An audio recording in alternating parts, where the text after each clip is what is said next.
Equality की बात क्यों हो रही है? एक बड़ी खूबसूरत बात, अगर आप लोगों ने संविधान पढ़ा है तो आर्टिकल 14 राइट टू इक्वालिटी के बारे में बात करता है और आर्टिकल 19 से आपकी स्वतंत्रता की बातें शुरू हो जाती है कि आपको फंडामेंटल राइट है फ्रीडम का, आप यहां जाए वहां व्यापार करें। बाबा साहेब ये बता गए कि आर्टिकल 14 इक्वालिटी पहले आएगा और स्वतंत्रता बाद में आएगी। स्वतंत्रता से भी ज्यादा कोई चीज जो जरूरी है वो है समानता।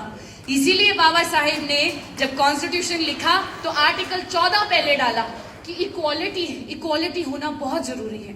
महिलाएं यहाँ बैठी हैं, अब आपसे सवाल करेंगे भैया महिलाओं के लिए क्या किया बाबा साहेब ने? कॉन्स्टिट्यूशन के बियॉन्ड देखिए, जब पहले कानून मंत्री बने तो हिंदू कोड बिल लाए थे, अगर आप लोगों को याद होगा।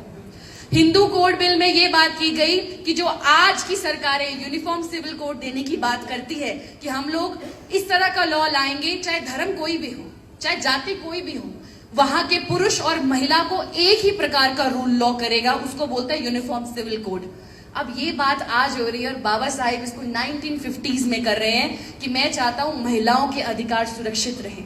जो आज औरतें डिवोर्स ले पाती हैं, अगर वो एक पीड़ित शादी में है उससे बाहर निकल पाती हैं, सम्मान से जी पाती हैं और मेंटेनेंस भी लेनी पड़ती है, ये सब आपका हिंदू मैरिज एक्ट में बाबा साहेब महिलाओं को तोहफा दे गए।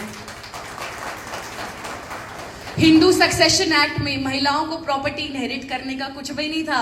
माय डियर लेडीज, हम कुछ भी नहीं है। हम जब शादी करके जाती है तो ससुराल कहता है मायका तुम्हारा, और मायके में लड़की आ जाए तो कहते हैं यहाँ क्या रखा है तुम्हारा, है ना? तो कुछ भी नहीं है। प्रॉपर्टी का जो हक था वो बाबा साहेब दे गए आपके सक्सेशन एक्ट से।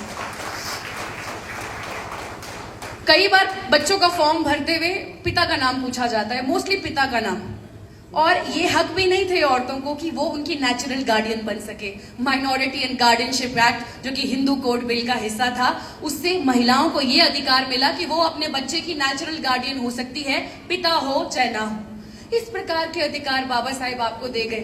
बाबा साहेब ने पहली बार बात करी, माय डियर लेडीज, उन्होंने पहली बार बात करी कि जो औरतें कोल की फैक्ट्री